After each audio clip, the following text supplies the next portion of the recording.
Halo Samologer, senang sekali malam hari ini Bibo bisa hadir kembali di Ngobrol Saham bareng Bibo. Dan malam hari ini Bibo akan sharing satu topik yang mungkin menarik ya buat teman-teman untuk tahu perbedaan mendasar antara retail dan juga fund manager dalam memilih saham. Nah, bintang tamu Bibo malam hari ini adalah seorang penasihat investasi yang bekerja di sebuah apa dana pensiun ya milik BUMN yaitu PT Jasara Harja.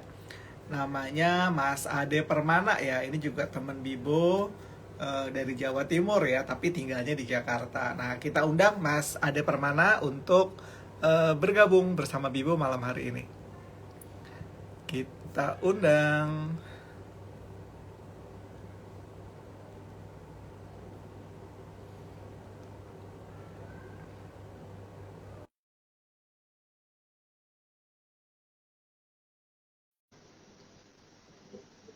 Udah Bibo undang, tinggal nanti nunggu ya. Jadi memang sekarang kan kita, nah udah mulai masuk nih Mas adeknya nih ya. Nah, Halo Mas Ade, apa kabar? Sehat-sehat ya? alhamdulillah baik-baik. Gimana kabar? Alhamdulillah sehat juga, walaupun tadi sempat terkena macet di daerah Sudirman ya, karena memang malam hari ini Iya, kebetulan ada pertandingan betul. persahabatan Betul. atau friendly match ya antara Indonesia melawan Argentina. Dan Bibo juga tahu Argentina. mungkin ya, dan mungkin malam ini juga banyak sekali audiens-audiens yang terpecah konsentrasinya antara mau nonton Argentina tanpa Messi atau mau nonton Bibo sama Mas Ade yang akan membahas teknik pilih saham ala fund manager. Nah, Mas Ade mungkin bisa di-share dulu deh ya perbedaan dasar antara apa itu investor retail dan apa itu investor yang kalibernya kayak fund manager. Perbedaannya dulu, jangan ke masalah bagaimana cara dia pilih saham. Ya, kalau investor retail itu kan biasanya lebih ke share ya. Suaranya agak kurang jelas, Yang Mas Ade. Oke. Ini Ya, ya, nah ini lebih kedengeran. oke. Berarti nggak pakai headset deh. Ya, perbedaan dari investor retail sama apa tadi fund manager ya. Sama ya Nah, institutional investor. sebenarnya kalau dari institusional sendiri memang dana tersebut memang dana-dana institusional, Om. Kalau secara garis besar. Terus yang kedua yang membedakan lagi itu soal size. Mm-mm. Biasanya, namun juga ada teman-teman kita yang retail trader karena dia independen tapi memiliki size yang cukup besar. Nah, tapi kebanyakan kalau di Indonesia, kalau kita ngomong institusional ya memang dana-dana dari sebuah perusahaan, entah itu fund aset manajemen, entah hedge fund atau insurance maupun pension fund. Nah, kalau yang kedua, ya itu tadi sih Om, lebih lebih ke size-nya kalau saya bilang ya. Nah, Oke, rata-rata berapa size-nya? Itu biasanya berkisar 100 bio ke atas. oke, Cuman kalau dari dana pensiun sendiri rata-rata kalau di BUMN ya berkisaran 1T, 2T ke atas. oke. Kurang lebih Nah, seperti itu. oke. Yang pertama mungkin dari sisi size ya. Jadi dana pensiun apa institusi mungkin besarannya di atas 100 miliar. Kalau retail investor mungkin di bawah itu mungkin 5 miliar. Itu 10 miliar udah top lah buat seorang Ya, buat investor retail ya. retail investor udah top global Nah, itu. kita mungkin nggak usah ngebandingin sama kayak Lokeng Hong lah yang punya data ratusan miliar atau triliunan gitu ya. Kita bandingin dengan yang average. Nah, kalau dari sisi time horizon-nya sendiri gimana, Dek? Misalnya kalau investor retail itu kan cenderung untuk hit and run ya.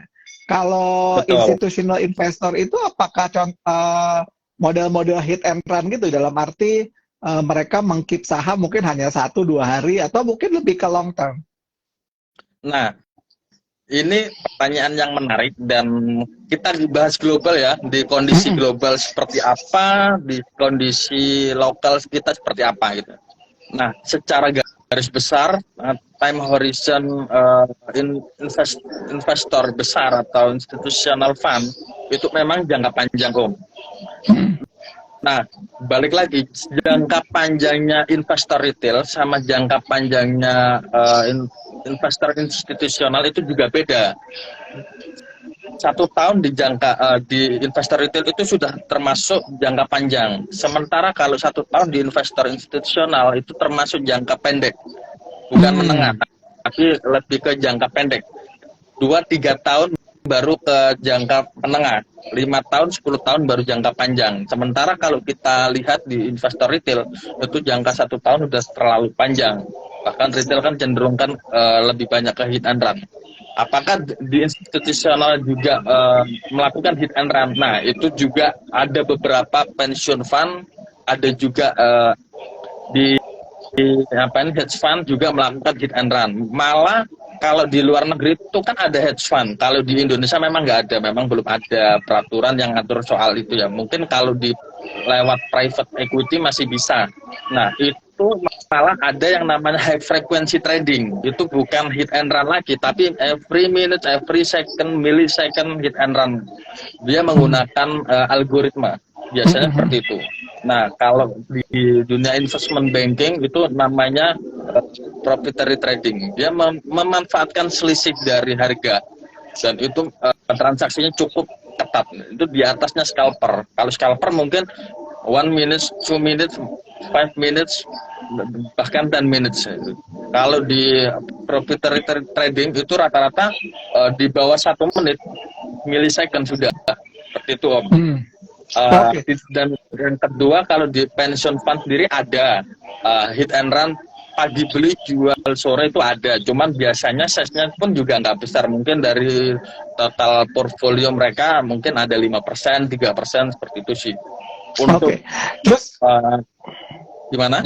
Ya, terus. Untuk keseluruhannya itu biasanya lebih ke jangka panjang. Oke. Nah, terus Dek, kan ini juga banyak sekali istilah-istilah yang mungkin orang awam ya, khususnya investor retail dia nggak paham gitu ya. Membedakan antara misalnya let's say yang namanya fund manager, asset management, kemudian pension fund, dana pensiun, hedge fund, seperti itu. Itu sebenarnya apa sih, Dek, perbedaan mendasar dari karakteristik mereka itu, Dek? Nah, kalau fund manager ini adalah orang yang melakukan investasi atau orang yang mengelola dana. Sebenarnya retail trader selagi dia trading itu juga disebut fund manager.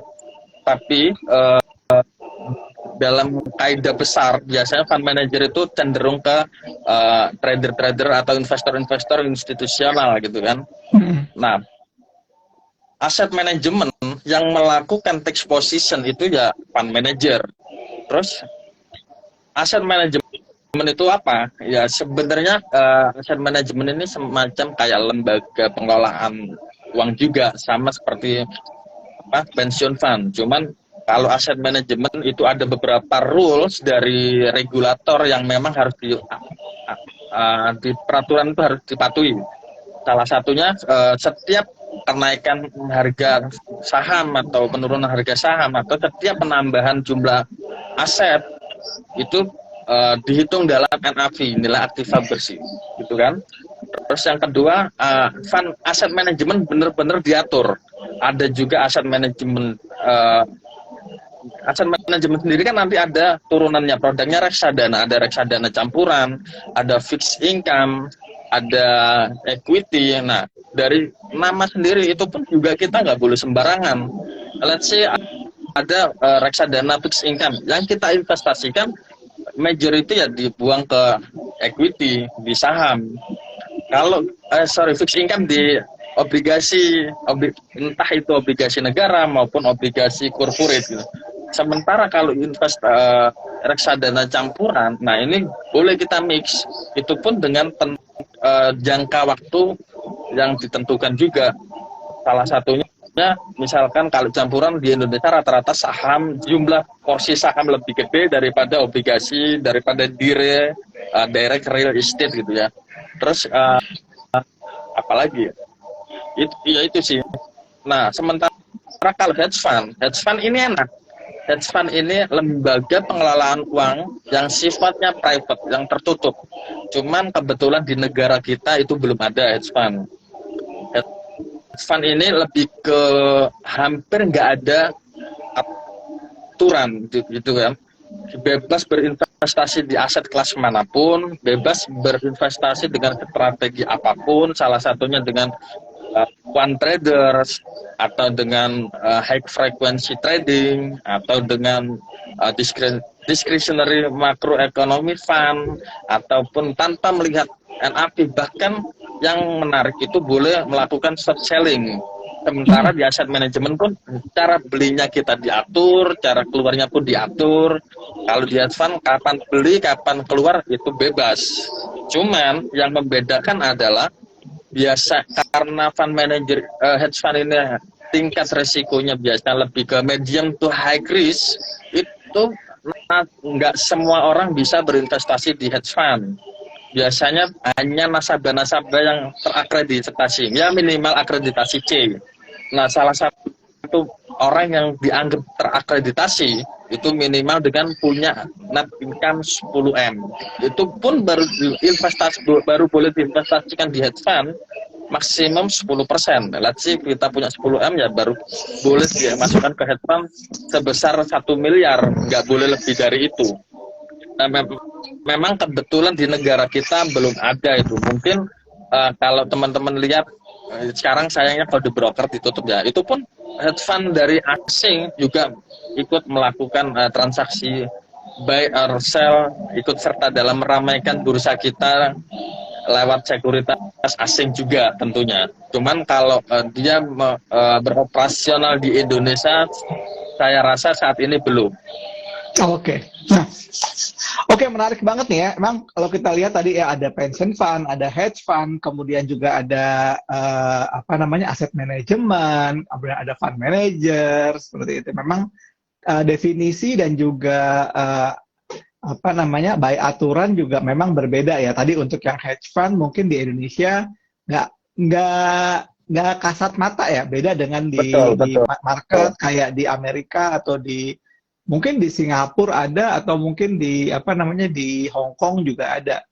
Dan juga kita juga suka melihat praktek-praktek hedge fund ini juga banyak dilakukan, kayak contoh di para trader atau investor utama di global market ya. Bahkan mungkin banyak contohnya yang udah kita bisa lihat di film-film juga ada gitu ya. Mereka mengelola dana dengan melakukan short selling atau dengan melakukan kayak kemarin aku nonton tentang Carl Icahn ya, dia melakukan yang disebut sebagai disebut apa sih? Aduh, dia tuh pokoknya dia secara pelan-pelan dia ngambil saham tanpa ketahuan, kemudian dia melakukan aksi di mana misalnya minta direksi, minta masuk ke dalam board, atau minta melakukan perubahan ya. Itu namanya apa sih? Ya, secara nggak langsung namanya insider trading sih. Ya, itu. Betul ya. Nah, ini memang tidak tampak mata di Indonesia gitu ya. Nah, tadi ya terkait dengan time frame juga, kalau individual investor mungkin 1 tahun udah termasuk jangka panjang, tapi kalau untuk seorang institutional investor mungkin tidak melihat 1 tahun itu sebagai waktu yang lama. Itu mungkin jangka pendek gitu ya.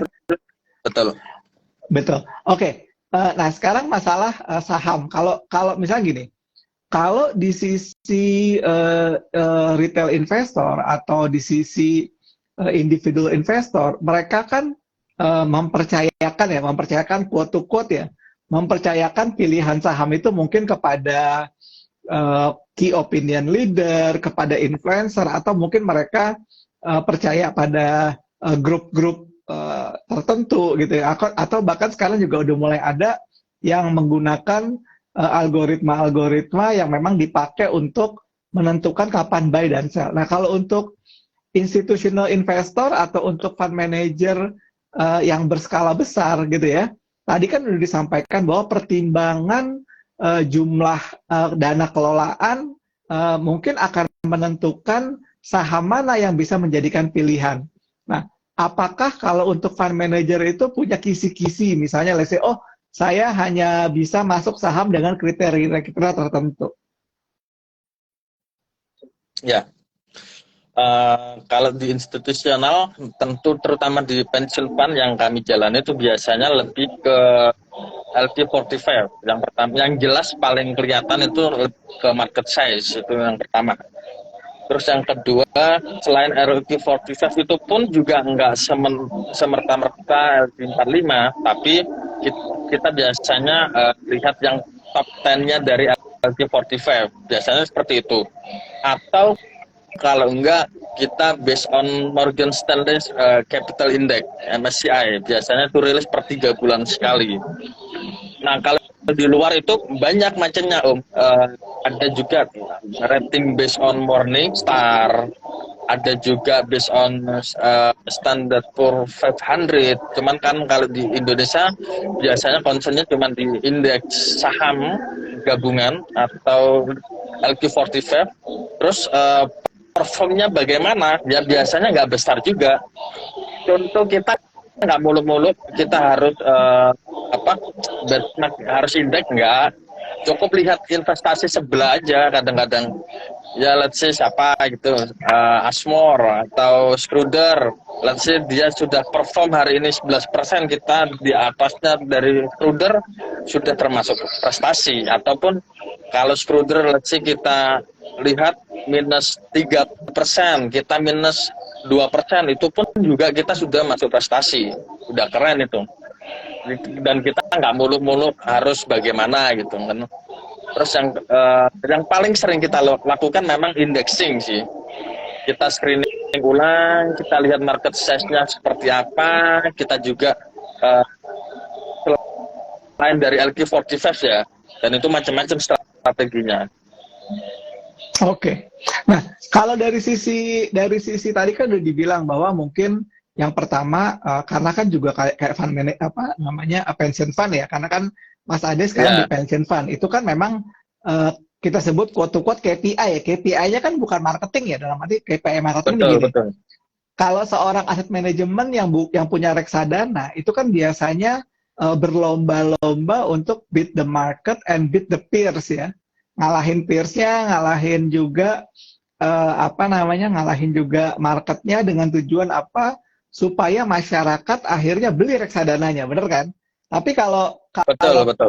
Pension fund ini kan mostly adalah dananya tertutup gitu loh, nggak di open untuk publik. Jadi mengelola dana memang untuk institusi tertentu gitu. Jadi KPI-nya bukan KPI marketing, pokoknya KPI-nya ya bertumbuh bertumbuh secara wajar tanpa harus misalnya let's say disebut-sebut sebagai reksadana terbaik tahun 2018, kemudian tahun 2019 masih kolaps gitu kan nggak seperti itu. Nah, biasanya sebelum memutuskan, tadi kan sudah disebutkan memakai acuan yang pertama adalah size, yang kedua juga mungkin dari sisi market value yang dilihat sesuai dengan tadi ya karakter-karakter indeks-indeks yang ada, misalkan LQ45, MSCI, FTSE, mungkin kalau di luar bisa pakai Morningstar oleh S&P 500.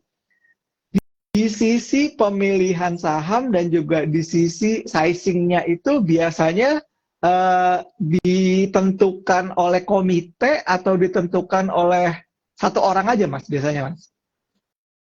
Ini yang di mana nih? Yang di pension fund or secara global? Secara global di institusi. Apakah misalnya let's say, oh kamu kelola dana 10 miliar, pokoknya kamu puterin. Atau misalnya kayak tadi ya, masing-masing fund manager yang ada di dalam institusi itu sudah diberikan kuota gitu. Kuota dalam arti kuota belanja sama kuota itulah. Lalu mereka yang akan kelola, atau misalnya itu menjadi sesuatu yang tersentralisasi biasanya, Mas?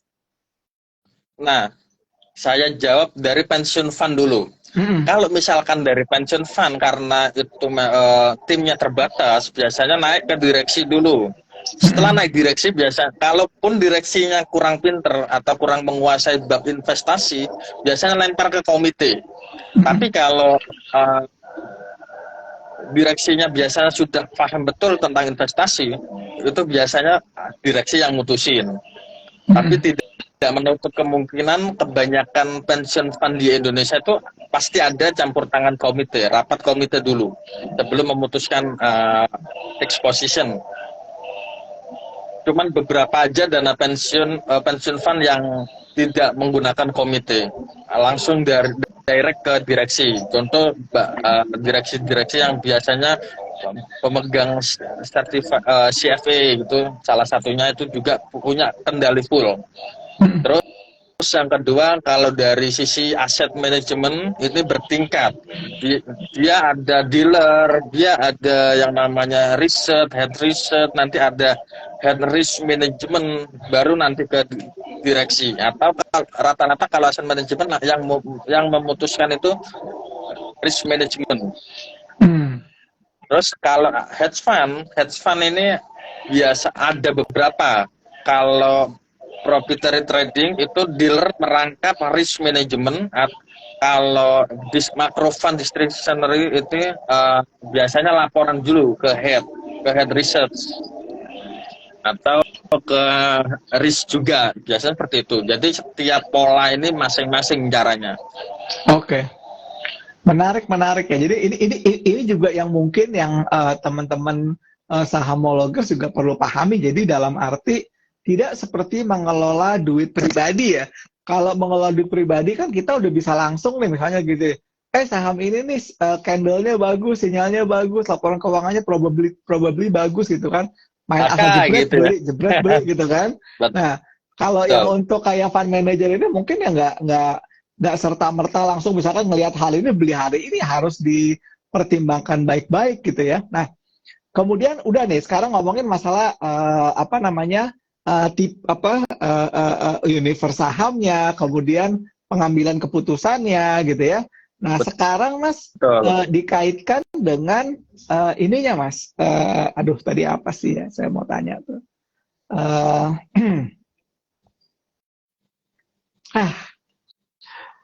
Lupa tadi. Kanan. Nah, sambil ngopi Om. Biar relax Om. Iya, tadi ini ya. Oke, untuk yang mau bertanya ya langsung di kolom Q&A, nanti kita coba sampaikan ke Mas Ade biar nanti bisa jawab ya. Oke. Nah, terus deh tadi kan udah ya karakteristik sahamnya, kemudian juga pengambilan keputusannya gitu ya. Kemudian juga dikaitkan dengan proses flow-nya gitu, nggak seperti retail di mana lihat saham beli kemudian langsung eksekusi gitu ya. Nah, sekarang dikaitkan dengan ini Mas Ade, dikaitkan dengan masalah marketnya sendiri gitu ya. Apakah kayak institusi atau fund manager atau kayak pension fund ini membeli sahamnya itu direct di market gitu ya, jadi pasang bid offer seperti itu, atau lebih banyak misalnya let's say langsung bernegosiasi ke emiten misalnya let's say untuk mendapatkan harga bagus, private placement, lock mechanism seperti itu? Ini juga pertanyaan yang bagus juga. Oh ya, tadi saya jawab, kalau di institusional, kalau mau menentukan fixed position itu harus ada scene dari beberapa direksi, let's say, yang memutuskan ini, atau head-nya. Kalau nggak ada tanda tangan, itu nggak bisa fixed position. Atau nanti begitu setelah fixed position, kita laporan lagi. Artinya kita nggak bisa semerta-merta langsung masuk, keluar, gitu ya. Terus yang kedua, ada juga salah satu fund manager ambil ke dealer dari beberapa sekuritas. Memang kalau di Indonesia sendiri nggak boleh, aset manajemen tidak boleh terafiliasi sama sekuritas, mestinya dipecah. Dan kalau rata-rata kita lihat kebanyakan itu 10% satu dari 100% ya, 10% ini satu sekuritas. Rata-rata seperti itu, atau 10 atau 20% lah. Berarti kurang lebih ada yang pakai 5, ada yang pakai 10 sekuritas dalam sebuah aset, satu aset manajemen. Terus yang kedua, kan mereka kan dananya nggak kayak kita ya, di retail itu kan langsung ke RDN. Kalau di institusional itu rata-rata di bank custody. Nah, asiknya kalau di custody bank itu kita bisa beli di let's say MNC, jualnya nanti di Sukor atau sebaliknya. Dan kita nggak bisa tahu ini dari sekuritas ini ordernya siapa, fund manager apa, kita nggak tahu. Kecuali kalau kita lihat di Bloomberg itu nanti, let's say kita sebut Antam, stakeholdernya siapa, nah itu baru kelihatan. Oh, kalau pakai sekuritas apa itu masih belum kelihatan biasanya. Let's say kita hari ini asing JP Morgan beli posisi saham Telkom. Nah nanti kita lihat lagi di Telkom tersebut shareholdernya siapa. Itu kan pasti kelihatan fund manajernya siapa gitu. Biasanya sih seperti itu. Oke. Nah, keren banget nih. Nah, yang terakhir sebelum kita masuk ke bagian saham-saham, misalnya proporsi dan lain-lain, kalau di fund manager atau di pension fund kayak Mas Ade gini, boleh cut loss nggak sih?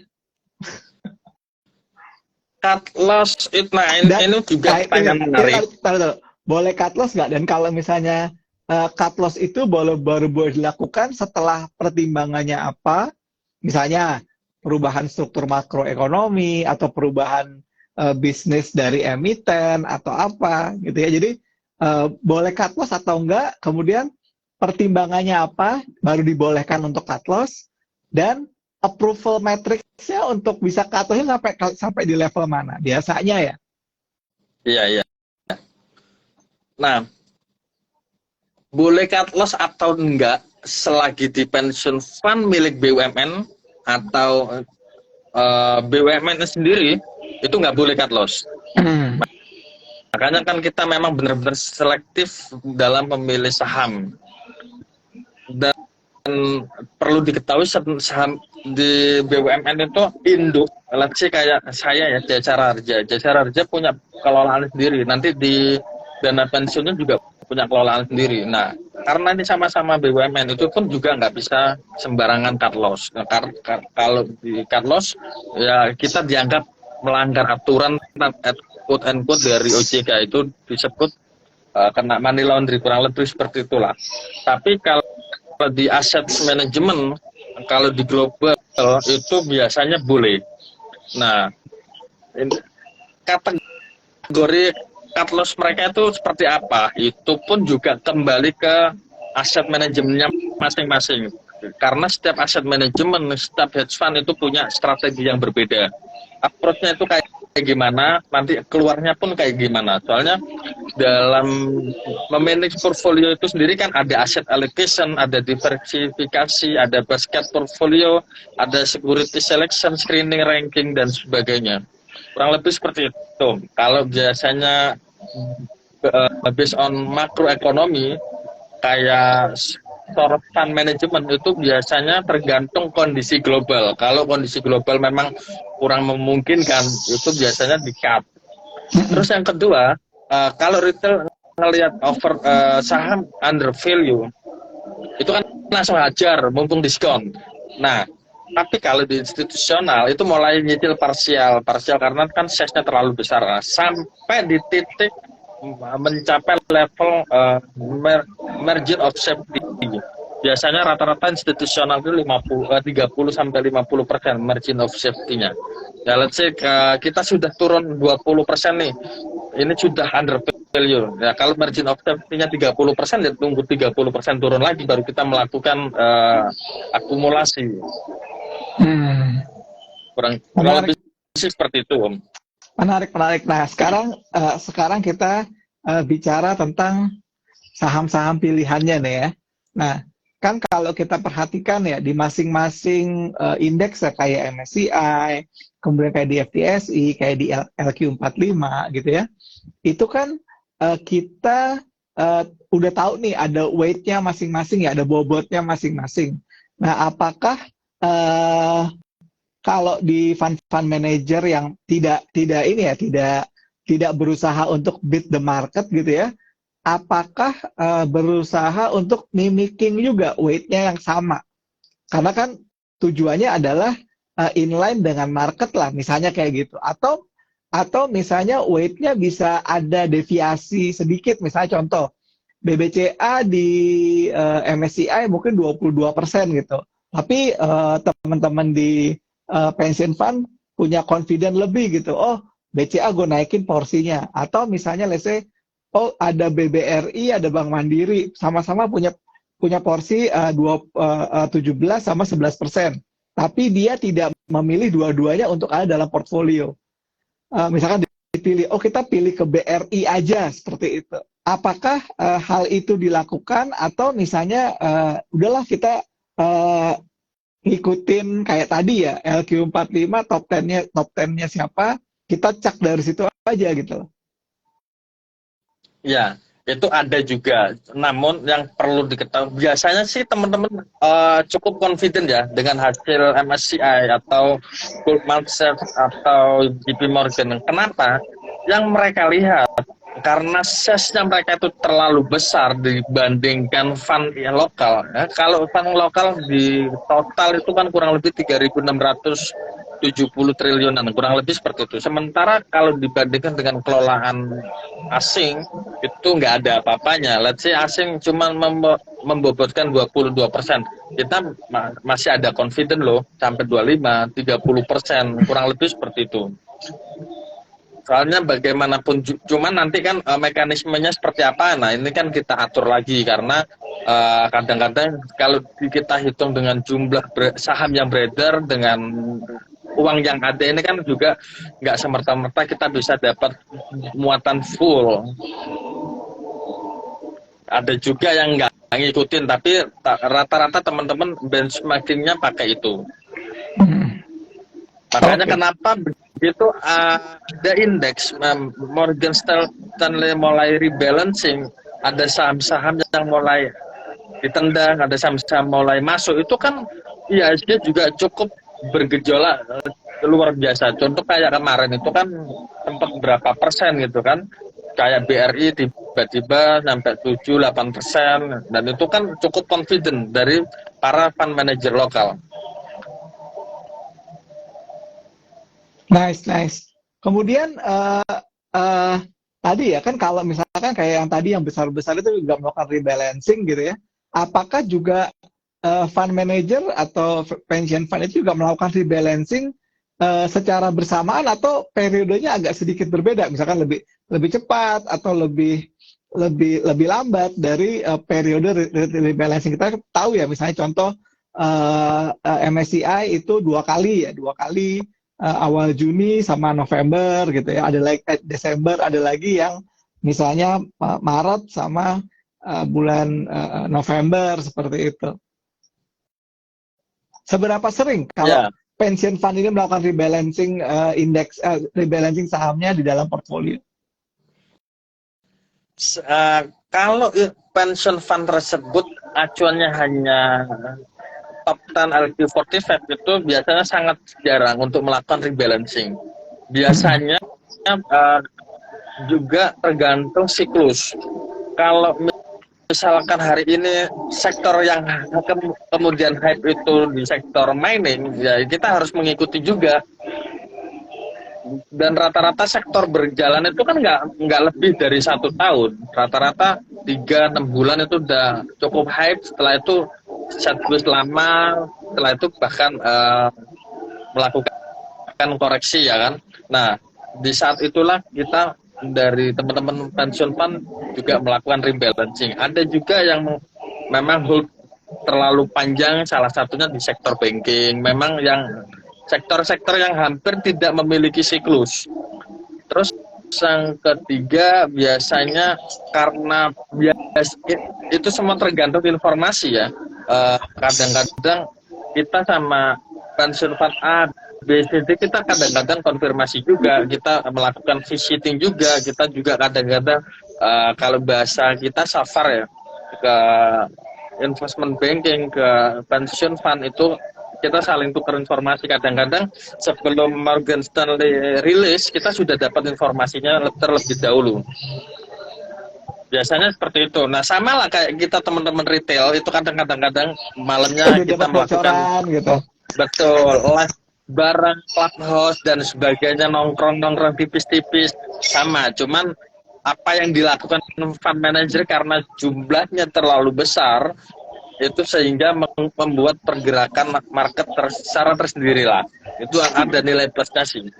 Sama kadang-kadang kita pun juga punya asosiasi, kita juga punya community yang isinya para fund manager, para pension fund. Kita pun juga saling tukar informasi. Kadang-kadang kita pun juga melakukan take position secara bersamaan. Oke. Nah, ini kan sekarang kalau di investor retail ya suka banyak istilah perang bandar gitu di sebuah saham gitu ya. Nah, kalau fund manager juga ada perang seperti itu nggak? Misalnya contoh, misalnya yang satu ngebuangin saham ini, yang satu ngumpulin saham ini dengan ekspektasi tertentu. Nah, apakah itu terjadi atau enggak?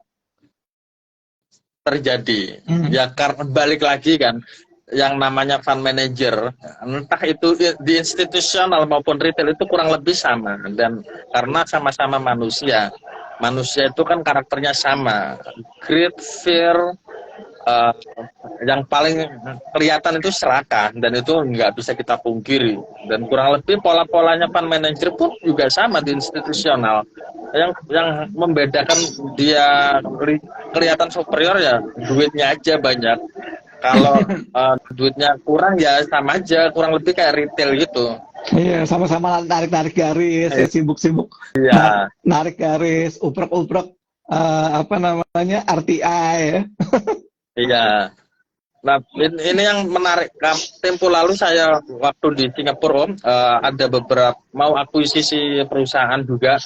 Kita sudah meeting nih, ada JP Morgan, ada Credit Suisse, ada Goldman Sachs, dan tahu-tahu mereka sudah melakukan akuisisi duluan. Kita ketinggalan, otomatis kita nyangkut juga dong di atas. Waduh. Ya kurang lebih mirip lah sama retail, cuman biasanya institusional kalau main ya agak serem juga.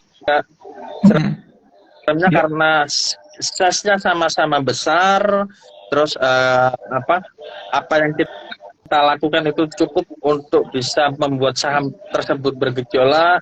Kalau kita pun nggak ada benteng yang kuat pun juga sama, kita kehantam juga ujung-ujungnya. Oke. Sekarang pertanyaan yang mungkin million dollar question ya dari teman-teman ya.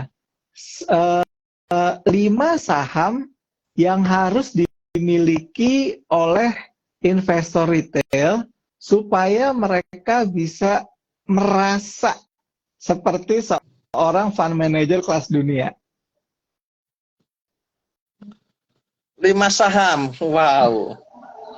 Ini million dollar question ya. Kalau misalkan udahlah pegang saham ini, kamu udah feel like big investor deh, atau big fund manager deh. Kalau big fund manager, big investor ya kita harus berinvestasi di Amerika. Enggak lah. Di IDX. Saham apa nih yang harus ada di saham yang wajib ada di porto investor Indonesia? Tadi ya untuk jangka waktu misalkan di atas 1 tahun.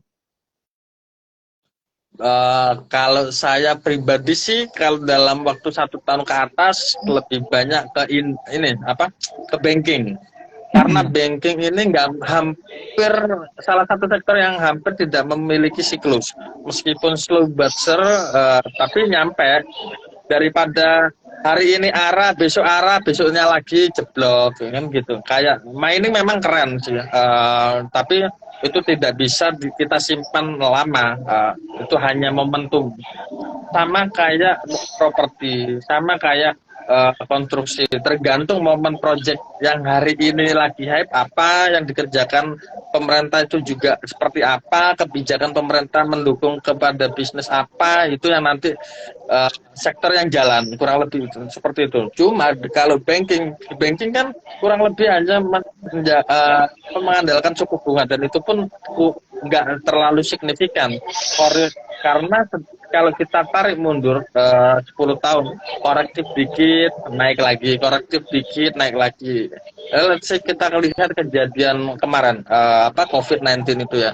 Itu pun penurunannya juga nggak terlalu dalam. Kalau di Indonesia ya bisa lah kalau ambil BCA, BRI, BNI, BMRI, BTN, kayak gitu sih Om. Oke, jadi saham-saham perbankan itu wajib dimiliki ya oleh teman-teman ya. Oke, terus saham apa lagi Mas yang wajib dimiliki? Jadi kan kalau dibilang kan ada istilahnya tuh ada saham yang core stock, growth stock seperti itu kan. Nah, core stocknya tuh apa aja? Yang harus ada core stock yang buat diinvestasi itu apa aja? Kalau core stock, nah ini tadi investasi itu tidak bisa semerta-merta beli terus kita diam, enggak.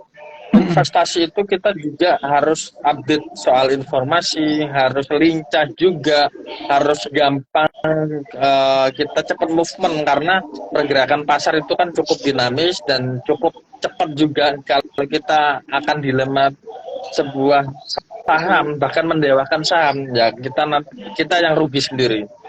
Ya itu tadi, kalau saya misalkan hari ini mulai bangkit lagi, ya karena kalau dari pensiun fund ke BUMN ya kebanyakan menopang BUMN, dari BUMN untuk BUMN, biasanya seperti itu. Kalau di aset manajemen ya itu tergantung kontrak sama emiten kebanyakan, tapi enggak. Kadang-kadang lihat dari foreign flow asing seperti apa, itu nanti bisa dijadikan momentum. Untuk saat ini ya mungkin mining untuk saat ini ya. Masih ada Terus yang potensi ya? kedua, kalaupun hari ini kurang kelihatan bagus, memang hari ini ya kita juga mengalami sideways, volumenya pun turun. Nah, kondisi global pun juga kurang bagus. Kebanyakan manajer investasi melakukan aset allocation-nya di obligasi, di fixed income. Kenapa? Karena biasanya fixed income itu ketika kondisi ekonomi global atau domestik kurang bagus, fixed income itu overweight. Sementara kalau kondisi ekonomi kita lagi sehat, lagi bagus, globalnya mendukung, malah fixed income kita downgrade, mulai reduce pelan-pelan. Nah, tidak menuntut kemungkinan foreign flow masuk ke tanah air itu biasanya nggak langsung lewat IHSG, nggak langsung lewat saham. Biasanya perlahan dia masuk ke obligasi dulu. Setelah obligasi tutup, tuntas, baru mereka mulai rebalancing ke saham. Oke, menarik. Nah, saat ini kalau dilihat dari alokasi aset sendiri, investor asing dan juga investor besar ini masih fokus di obligasi, Mas? Ya, untuk saat ini lebih fokus di obligasi. Dan di saham cuma 10-20%. Karena itu juga ngelihat minat investor asingnya seperti apa sih. Karena meskipun kita ngerasa size kita sudah besar, kita pun masih tetap ngelihat asing ini seperti apa prospeknya terhadap Indonesia. Tetap kita kalah juga sama asing. Bukan kita sok-sokan, oh ya udahlah nggak usah asing-asingan. Kalau kita tanpa asing, IHSG kurang seksi lah, kurang bumbu gitu ya. Kenapa? Asing bisa dalam stage yang jauh lebih besar, bisa melakukan pembelian dengan kapan aja dan berbagai strategi sehingga IHSG mulai ada pergerakan yang cukup bagus. Sementara kalau kita mengandalkan internal investor lokal domestik, sampai sekuat apa sih kita sampai menopang IHSG? Itu kan yang jadi problem. Terus yang kedua, bertahan berapa lama? Sementara kebanyakan investor kita retail itu pun juga nggak mungkin beli hit sekarang jual tahun depan atau 2 tahun lagi, rata-rata hit and run semua, dan itu pun yang jadi kurang menarik hari ini IHSG. Oke, nah ini juga mungkin dikaitkan juga dengan behavior tadi ya, karena kan investor-investor asing juga cenderung untuk membeli saham atau hold saham memang yang kita bilang sebagai heavyweight-nya IHSG gitu ya. Jadi merah hijaunya IHSG tergantung dari saham-saham tersebut gitu. Sedangkan kalau ya investor retail juga mungkin carinya saham-saham yang cheap and cheerful. Naik 1000% pun nggak punya contribution weight yang signifikan terhadap IHSG sendiri gitu kan. Nah ini yang mungkin ini. Nah kalau diperhatikan nih Mas, ini kan beberapa bulan terakhir atau semester terakhir kan perdagangan di bursa cenderung kalau boleh dibilang value-nya nggak besar lagi ya, nggak besar seperti pada saat-saat pandemi atau pada saat-saat recovery setelah pandemi atau tahun 2001 2002 deh, 2001 deh, 2001 2002 2003 ini kan agak sedikit slow. Padahal kalau kita lihat penambahan dari jumlah investor retail sendiri itu cukup besar gitu loh. Nah, apakah ini terjadi karena faktor apa nih Mas? Karena misalnya investor retailnya banyak yang nyangkut, kemudian nggak ada lagi yang masuk ke bursa, atau yang tadinya berani trading saham jadi nggak berani lagi karena udah nggak punya waktu gitu ya. Itu yang pertama. Yang kedua, apakah karena memang asing membatasi diri untuk masuk ke equity market gitu, atau mungkin juga pensiun fund lokal BUMN juga ada pembatasan gitu, dalam arti udahlah kita juga sama deh, jangan juga masuk ke equity dulu, kita masih fokus di fixed income dulu, seperti itu, atau kombinasi dari tiga-tiganya. makanya market ini kok agak-agak sedikit nggak bergairah. Bahkan beberapa teman-teman kemarin ada yang bilang, coba dong Om, katanya, bikin petisi minta OJK untuk bursa untuk kembali ke jam 3 aja deh, katanya. Capek juga, sampai jam 4 juga tradingnya cuma 7 triliun gitu kan. Ya. Yang pertama, hari ini adalah tahun politik, tahun panas, di mana para fund manager atau asing pun juga wait and see kan. Kenapa? Karena kita nggak pernah tahu kebijakan capres-cawapres untuk Indonesia ke depan itu seperti apa. Itu yang pertama. Terus yang kedua, kenapa investor transaksi kita turun? Yang pertama, melihat dari sisi likuiditas, Om. Likuiditas kita itu sangat rendah, dan saya berharap someday itu nyampe balik lagi lah ke ini ya, 30% ARB simetris. Kenapa? Ya menurut asing itu cukup menambah likuiditas. Kenapa demikian? Karena pengalaman saya buang 2 triliun dalam kurun waktu 6 bulan itu kondisi saat IHSG ARB simetrisnya kebuka 30%. Nah, bagaimana dengan 15%? Saya butuh berapa lama lagi untuk buang barang? Di OJK sendiri pun kita juga dilarang melakukan open position dengan jumlah yang besar atau penjualan dengan jumlah yang besar, sehingga membuat saham-saham tersebut bergejolak terlalu signifikan, kan seperti itu, Om. Itu yang membatasi asing. Kenapa? Salah satunya ya, kenapa agak menahan diri di Indonesia. Nah, terus yang kedua yaitu tadi, karena tahun politik, selagi belum ditentukan cawapresnya siapa, karena Indonesia ini cukup lumayan tricky politiknya, yang kalau kita lihat tahun kemarin kan 5 menit yang sudah digadang-gadang itu pun bisa manuver, dan itu hari ini sangat dijaga sama asing. Selagi belum ketok palu, mereka belum berani melakukan akumulasi di Indonesia secara besar-besaran. Nah, Oke. karena nanti kan capres cawapres itu menentukan visi misi yang akan datang kan. Ya, sektor apa yang akan bergerak, sektor apa yang akan dikurangi gitu kan, tergantung juga pilihan Betul, saham ya. betul, Kayak sekarang misalnya tiba-tiba betul, ada wacana misalnya let's say pembatasan mobil BBM, it's not good gitu loh untuk beberapa ya. untuk beberapa Nanti kan mungkin nikel naik ya kan, listrik juga belum mulai seksi lagi, kendaraan AC juga mungkin akan transisi dari mobil bensin ke listrik. Oke, oke. Nah ini Mas Ade, yang terakhir mungkin ya. Sebenarnya kalau Siap. kayak apa namanya, kalau kayak fund manager gitu ya, fund manager itu atau misalkan kayak contoh apa namanya, pension fund lah kayak Mas Ade gini, itu memperhatikan nggak sih tanda-tanda kayak bandarmologi, misalnya oh saham apa lagi diakumulasi sama apa gitu. Apakah itu misalnya kayak gini sekarang kita nggak usah ngomongin saham-saham gorengan lah ya, kita ngomongin saham-saham yang kapitalisasi besar ya, kayak BCA, BRI, Bank Mandiri seperti itu.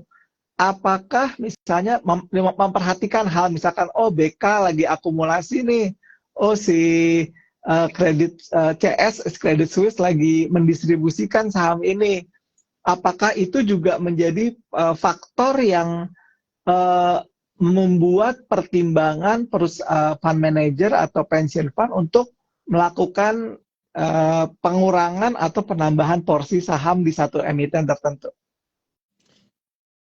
Nah, ini kalau di pension fund itu enggak melihat seperti itu. Hmm. Terus kalau di asset management itu ada juga yang lihat, ada juga yang enggak. Soalnya biasanya tetap kalau lihat secara brokerage itu jarang biasanya, tapi lebih ke papan transaksi aja kan. Oh, kalau antriannya rame ya lumayan lah, nanti kita bisa nyelip-nyelip atau bahkan kita yang meng-create supaya antrian itu kelihatan rame. Oh, keceplosan. Ya, kalau secara garis besar jarang kita ngelihat let's say sekuritas apa lagi akumulasi, enggak. Tapi biasanya kalau institusional karena rata-rata pakai Bloomberg or Thomson Reuters, biasanya dia lihat oh hari ini stakeholdernya mana aja, terus net volumenya berapa, biasanya sih seperti itu.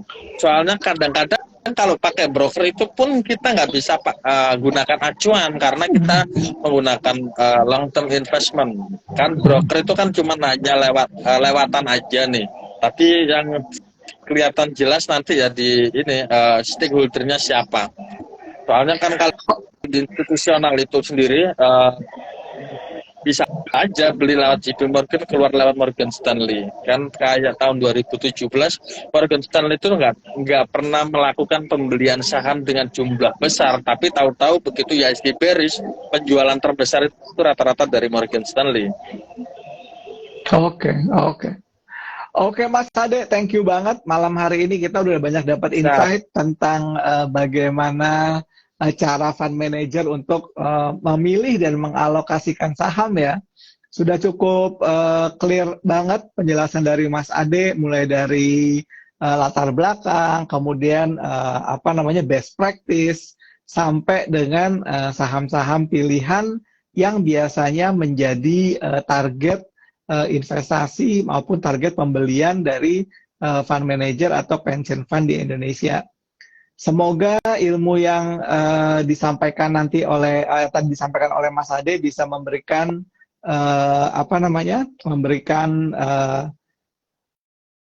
insight buat teman-teman untuk lebih baik lagi dalam bertransaksi di Bursa Efek Indonesia, dan harapan dari Bibo adalah apa yang Bibo sharing malam hari ini juga bisa menambah knowledge dan juga menambah skill dari teman-teman supaya bisa menjadi investor atau trader yang lebih baik lagi.